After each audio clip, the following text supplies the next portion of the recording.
Why is Microsoft betting big on AI and ChatGPT?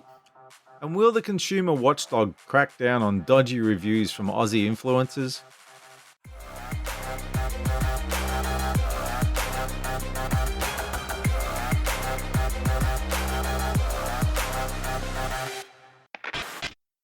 Hi there.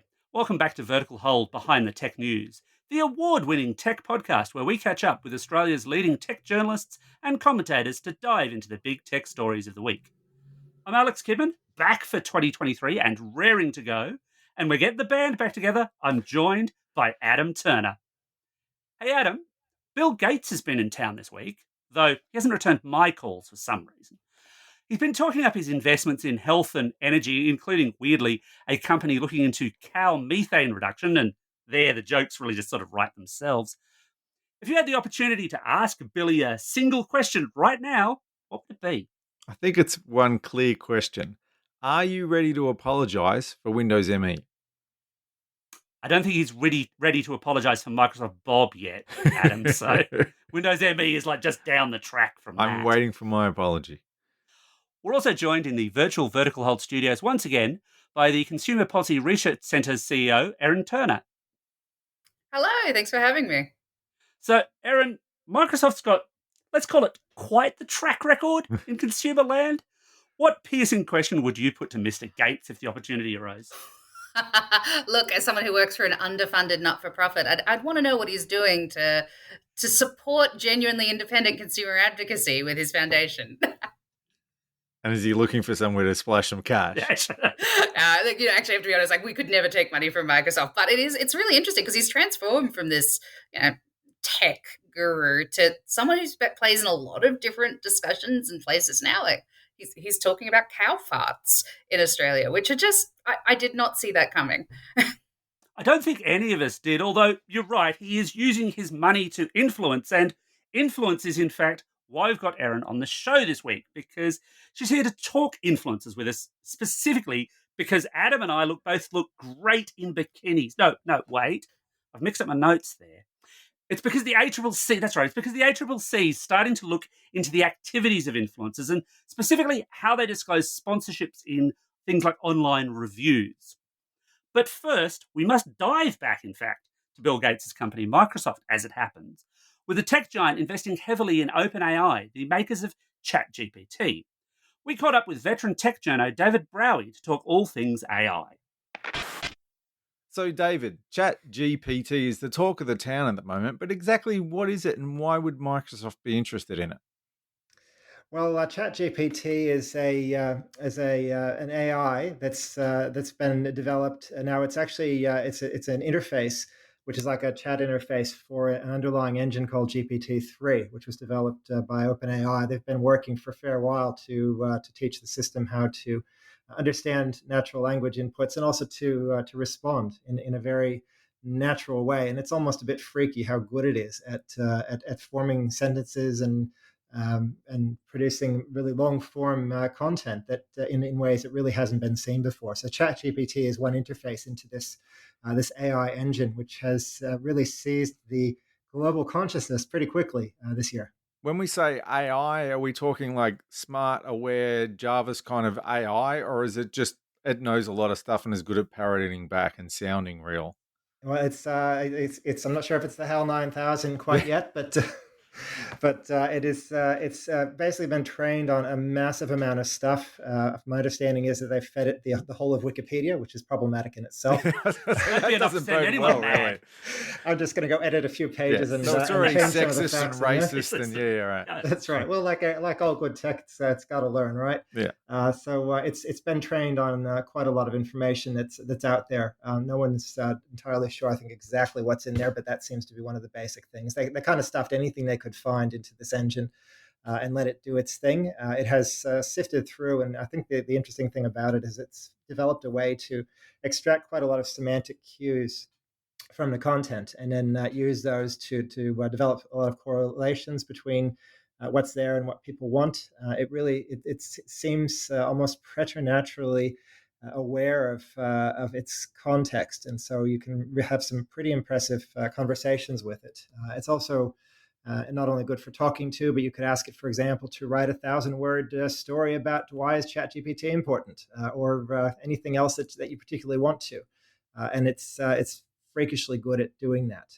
I think if you guys have had a chance to play around with it, it is pretty impressive. It's impressive for AI, although I will say some of the stuff that I've seen, because AI is obviously it's all about these emerging models and repeated models and so on. Some of what it throws out there is kind of, yeah, this really does feel like it was translated badly out of Wikipedia kind of stuff. It doesn't always hit the mark. And I mean, we've No, seen that with a few media outlets playing around with this kind of stuff for specific article generation of yeah, that was late. a very interesting theory. I'm not sure if they were thinking that would just be something to try, or if they actually felt they were going to be tricking people, or what was going on there exactly. But yeah, one of the major media outlets decided that it was going to start authoring stories and not telling people that it had the AI doing that. That was interesting, and of course, it did get caught out and.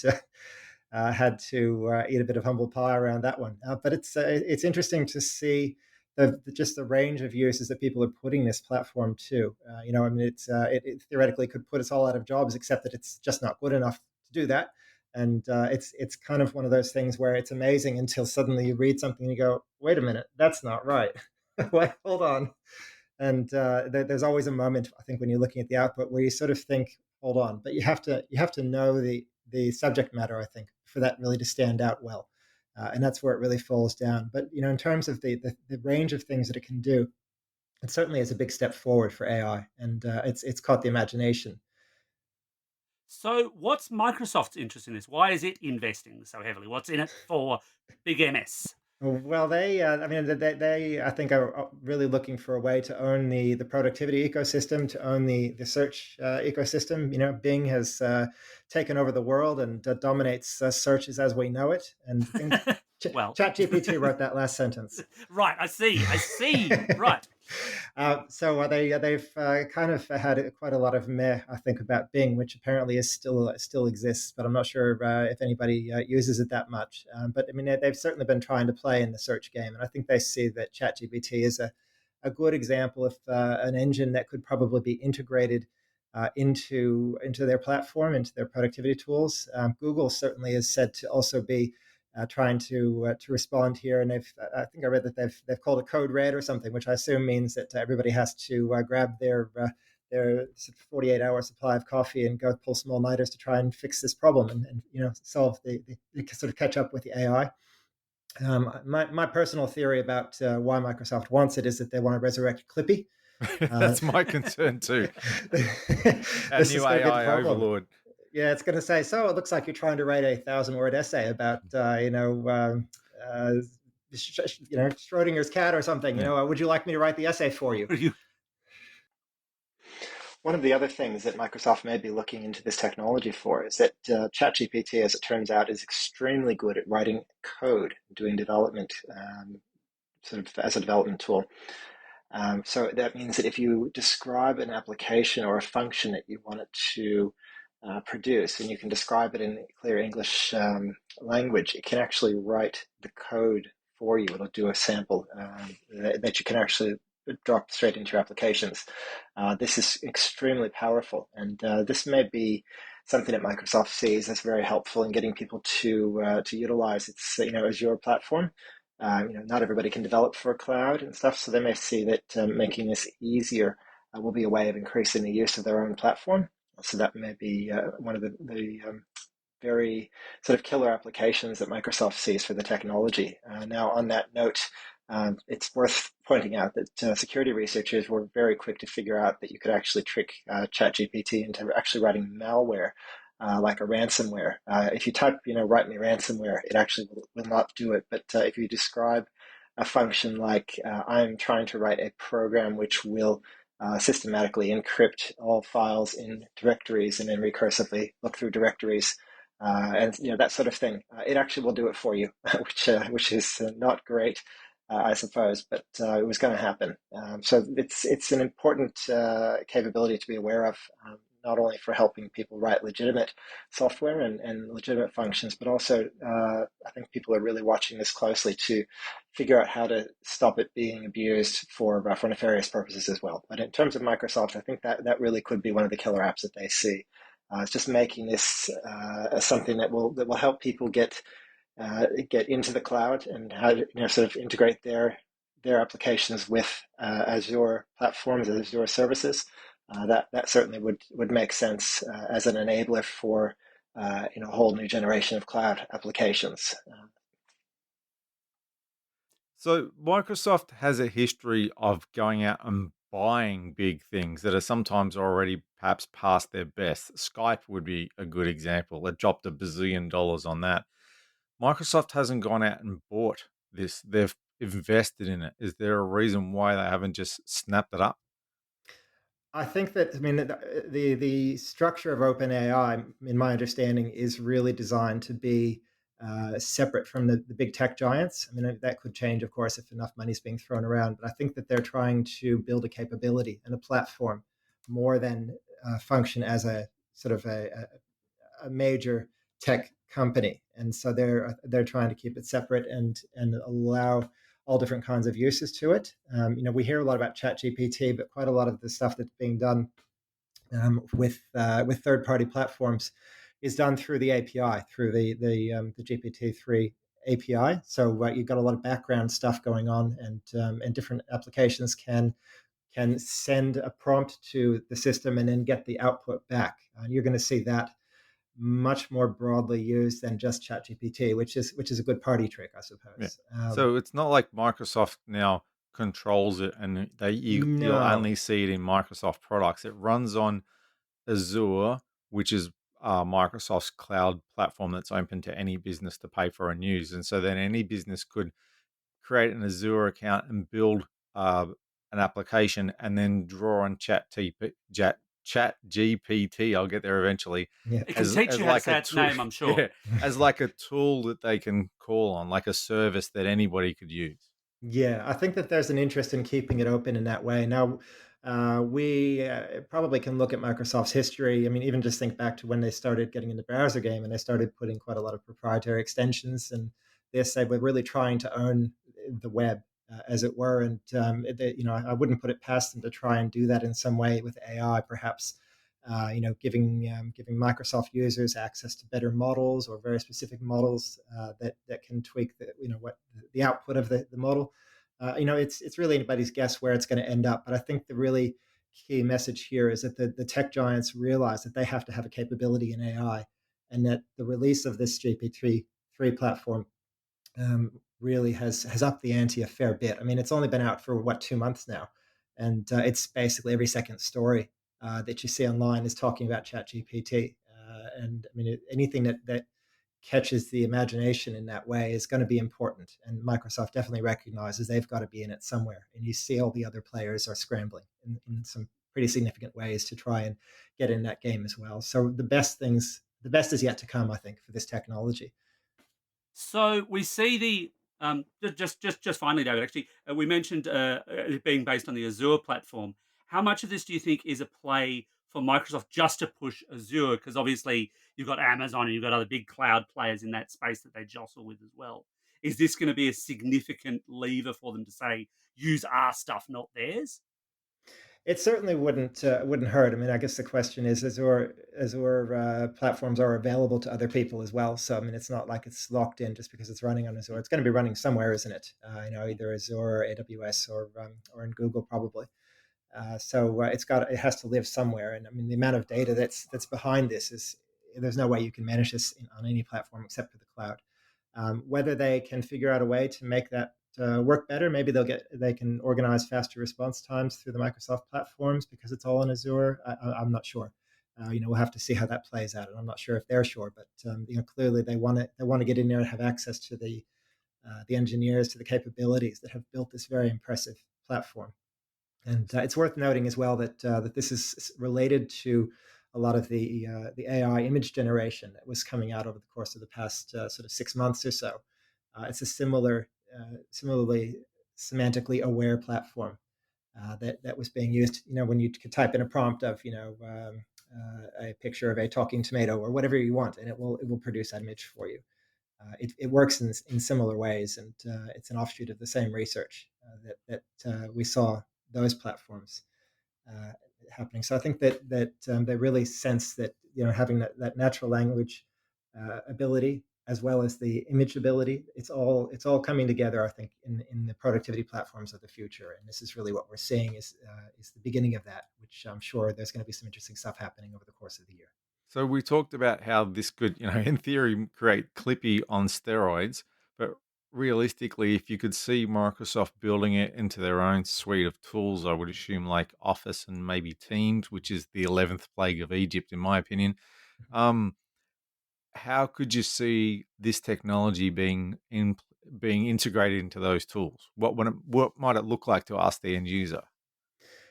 I think there's, I mean, it could be anything. If anybody that's played with ChatGPT has probably tried out a few different things, and if you haven't, I definitely encourage you to. I mean, I tried a bunch of things with it, and I haven't had probably as much time as I'd like to. But I had it write a story about the NBN, for example, and it was quite interesting, except that there's a limitation on the data that it doesn't know anything after I think the end of 2021. So that makes for some interesting issues.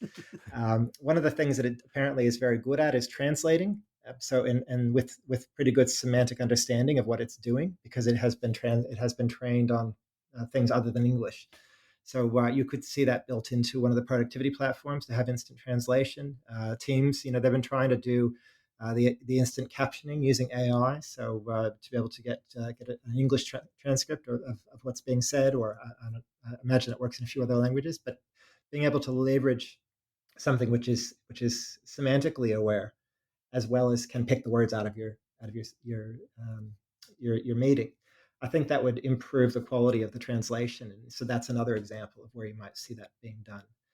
There's really there's so many different types of things being done with the platform, and as people use it more, it's going to become better at doing more things, and then you can I think once they see potentially an application that can be integrated into the productivity environment, they're definitely going to tap that. So it really remains to be seen what they do. But there's part of the beauty of it is that there are so many options. Interesting times ahead then. Thanks so much for your time, David. Hopefully, the next time we have you on the show, ChatGPT won't have put us all out of jobs. Hopefully, here's hoping.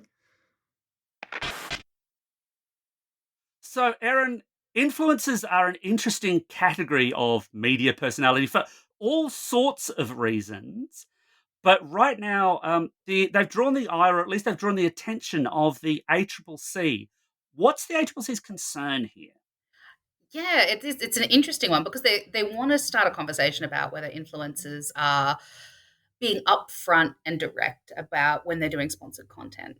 And they're initially having this conversation around influencers, but really, my suspicion is that the regulators are looking at what influencers are doing, what brands are doing when they're working with influencers, and their long term interest is what are platforms, say social media platforms, doing to ensure that influencers have the infrastructure they need to make it clear when things are sponsored, for people to make complaints, and that things work well. So there's a lot going on here. So, what are the actual rules here around what they can and can't say or what they must disclose? So the rules are broad, and for someone starting out, they might seem a little bit vague. Essentially, like with all businesses, you've got to comply with the Australian consumer law. You can't mislead or deceive customers. And when it comes to sponsored content, there's a real high potential that you could mislead someone, say that you're giving a genuine recommendation rather than a sponsored ad, if you aren't clear when it's sponsored content, that someone's paid you to do this. But there are some interesting subcategories here about when is it a sponsored ad, when is it. Sometimes it's obvious, it's companies directly paid an influencer, but there's lots of instances on the side of that where someone might not be giving a genuine recommendation because of a relationship with a company, but the content might not be a sponsored ad, so there can be some confusion. So this feels to me, in a way, sort of like history repeating itself. I can't help but think of the whole radio cash for comment scandal, the whole Alan Yeah. Jones thing, and that's going back 20 odd years now, maybe even longer than that. Um, is this just the modern internet age version of that? Look, I think it is. This isn't a new problem. This is about how companies try to create a feeling that they're authentically loved. And if companies could, some, not all, the great ones never do this, but some companies would love it if there was a discussion about how great their product is and people never knew it was an ad. It's why it's really important that we get this right. So this is, I think, a similar problem. It's things we've dealt with previously on different mediums, whether it's television or radio, now expressing itself in a really social media format. Going back to when we had people like Alan Jones and some of the other radio, we'll say commentators, leading to what I'm Mm. about to say next, having opinions that they were being paid to have. One of their arguments was, well, I'm not breaking the journalism code of conduct because I'm not a journalist, I'm an entertainer. Now, Ugh. influencers aren't necessarily claiming to be journalists, but sometimes they want the protections that journalists have. Like, where does that line sit between influencer and journalist in the eyes of the law, in the eyes of the ACCC? Oh, that's such a good question because there are multiple laws that people working in media in all its formats need to think through. Hmm. There's the protections and the laws around ethical journalism, and they tend to be codes. They have a different regulator, the ACMA, and there's different instances when that will apply, and it doesn't always well capture, I think, particularly new and emerging media. But then on the other side, if you're in trade and commerce, so if you are trying to sell someone something, and if you're doing a sponsored piece of content, it's pretty clear that you're in trade and commerce. Your activity is captured by the Australian consumer law really clearly, and there's less fuzziness there. Like if you are misleading people with your content, you could be captured by activity that the ACCC, the regulator, is looking at. And there are some serious fines for getting this wrong. For an individual, if they're found by a court to be misleading people, you could face a fine up to 2.5 million, or instantly an infringement notice of $3,300. And obviously these things scale up or down, but doing the wrong thing comes with penalties. When you say customer, though, I could argue, but I'm an influencer and the same as a journalist reviewing something. I'm not selling this to the end person that I'm speaking to. I don't sell this product. So therefore those rules don't apply to me because then these people, my That may be audience the is not argument they my, put forward. yeah, Yeah. my audience are not my customers. Yeah, yeah. So Would that stand up? that is I want to see that case. Look, the specific provision in the consumer law is: are you in trade or commerce? Yeah. So it's a bit broader than are you selling to a specific group of people or not. It can capture basically if you're participating in commerce, which if you're talking about a product and you're receiving money for it, I think it would be really difficult for you to get around those provisions in the law. But Mm. yeah, let people make the creative arguments. This is where we test the limits of the law, and then advocates learn about where the law needs improvement. So we love a good test case. So I think, and I don't want this to become influencer kicking hour because I think there's all too often a dividing line where journalists go, "Oh, we are very serious journalists, and the influencers are over there, and they don't matter, and they're all scum or whatever." I don't believe that. I think they are part of the media landscape now. They are part of that story of getting what can be incredibly useful information to consumers. But I do think a lot of influencers might be unaware of disclosure rules. And I mean, to be honest, I've hit more than a few journalists who are not always spot on about this stuff either. Um, does that ignorance form any form of defense? Can an influencer simply say, "Oh, well, I didn't know I had to do this"? Probably depends. The regulator and courts take a fairly sensible view. So if you're reaching a few dozen people and you're fairly new, they may treat it as an opportunity for education. But if you're reaching millions of people and you've been operating for several years, you've probably got less of an ability to say, "Oh, I didn't understand what I was doing, Sarah. I'm so sorry." But this is the same reason why I'm hopeful, or well, I hope that the ACCC focuses not just on influencers, because they're just the endpoint in the system. You have to focus on the brands that are paying the influencers. They have a lot more power and control here. And you also have to focus on the platforms. What's TikTok? What's Facebook doing to make sure that influencers understand their obligations and that they're able to clearly tell their audiences what's going on? So if I go on Facebook or Twitter or whatever and I see an ad, Are they obligated to tell me that that's an ad, that they've been paid by that company to show me that thing? Yeah, it all comes down to, could a company be creating a misleading or deceptive impression for a customer? And it's so dependent on context. It's why we need the ACCC to start running some cases to get really tight and defined here. I personally think it should be 100% clear. If it's an ad, it should be very prominently labeled. It should be obvious in a range of ways when that's different to, say, native content or just, interesting opinions. It feels like, just thinking about some of the reporting I saw of this internationally, that this is one of those things that's been tested elsewhere. And obviously, Mm. Australian consumer law does not necessarily apply in those markets, and it's a different scenario and so on. But especially in the US, there was definitely a big brouhaha about influencers specifically disclosing things and putting, hashtag ad and so on onto their posts and things like that. Where do we sit in terms of, like, the gold standard of who does this stuff best for protecting consumers? Oh, that's a great question. Look, our laws are pretty great when it comes to misleading and deceptive activity. Um, we've got great penalties, which compared to some regimes, it's a little bit weaker depending on how you're looking at it in the EU or the US. It's easier for our regulators to instantly find people that are obviously doing the wrong thing and should have more knowledge or remorse for doing so. That they, like I say, they do take sensible approaches when it is a matter where education could help. So our laws are great. Our regulators paying attention. I do think there have been some cases, like you mentioned, in the US where they have gotten onto this sooner. There were some, I think Kim Kardashian got an incredible fine over in the US for dodgy behavior here. So our regulators can learn from that activity, but we're well placed in terms of the protections around this to stop bad behavior. Do you think that this could see brands and advertisers rethink the way they work with influencers? Because part of the reasons why they want to work with influencers is because they are seen, at least from the outside, to be genuine and to have genuine opinions. So if they're suddenly forced to say, "Oh, by the way, Telstra paid me to say that," then sort of the value proposition falls apart for Telstra just picking on a brand at random, as one does. I'm sure Telstra can handle themselves. Yeah. Yeah, I wouldn't be surprised. In fact, I hope it changes brand behavior, because if we think about who has the power in these dynamics, in some cases it may be the influencer if they're really prominent, if they've got an incredible following.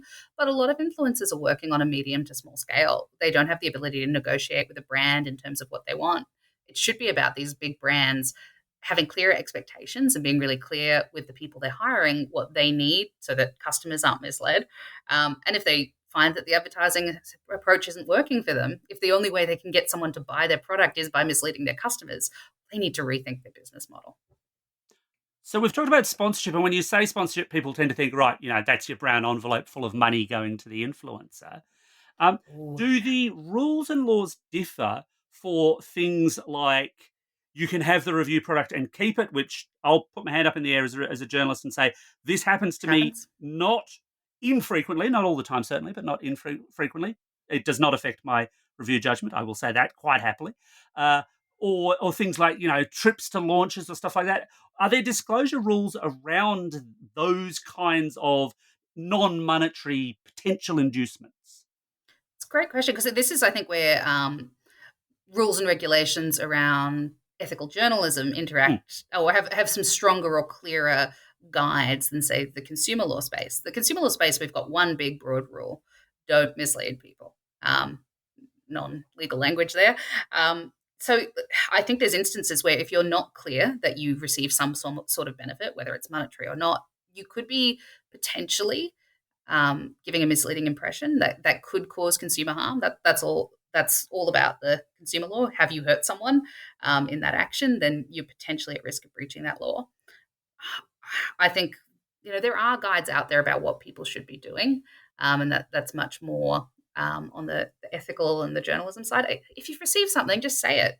Hmm. And if you put in structures in place to make sure that it minimizes any risk of influence, also talk about that. Like, there's ways to do this well, Hmm. and that there are parties out there that are doing this well and clearly. So, there are people you can learn from if you're you're thinking about how to ethically talk about sponsored content. Well, journalists in Australia aim to abide by the code of ethics put out by the MEAA, the Media, Entertainment and Arts Alliance, and that makes it fairly clear on a lot of these issues. And it basically, I guess, was a way of addressing this whole influence thing before such a thing as an influencer existed. Do you think that there needs to be some kind of industry body or some kind of code of conduct for influencers to help them to have something to hold up and say you're not meeting these standards, but also to help them know what these standards actually are? I think particularly because in the influencer category, you're likely to have people from all walks of life having clear and specific guidance. Not necessarily rules they have to abide by, but things that they can know, oh, this is what good looks like. You're Yes. more likely to see more good behavior. So, yeah, I think there's a real role here for an industry to get together and talk about that. But we also need to think about, again, who has the power and resources to do this. And it's probably not a lot of little influencers. I hope that they have a say in how it's run, but platforms and brands, they're the ones with the money. We should be thinking about what's the responsibility of platforms to put in infrastructure to help people get this right. Well, what should TikTok be doing to help people make better and clearer disclosures is a great question, for example. Well, that just about wraps up this week's ep of Vertical Hold. Thanks to Erin for joining us one more time. Thank you. You've been on the show before, Erin. You know what's coming, the Vertical Hold 3 questions of doom. I will ask all 3. Please answer after I've asked all 3. Where can people find you online? Where can they find you on social media, if you are on social media? And a one-time special big Erin-only contentious question. What's the one bit of advice you'd give to consumers above all others? Oh, that last question's so hard. How can I pick one bit of advice? That's a cruel question to ask someone I like chose me. it specifically. All right, I'll start with, you can find my work at the Consumer Policy Research website, cprc.org.au. I'm on Twitter when I remember to log in. Erin L. Turner. One bit of advice. Don't always trust what companies tell you. There are just too many examples where companies are vague, are not specific, outright lie, where you can go to independent and trusted sources, whether that's a reviewer you trust or independent not-for-profits, because, I wish it was the case. There are great companies out there, but there's a history of big companies in particular using their power to take advantage of you. Which sucks. It very, very much does suck. So great advice there. Great advice. And as always, you can catch us online at Vertical Hold AU on Twitter, at the Vertical Hold Facebook page, or on the web at verticalhold.com.au. Thanks everyone for listening again. Don't forget to drop us a line. Tell us what you love about the show. Tell us what we could do better in 2023.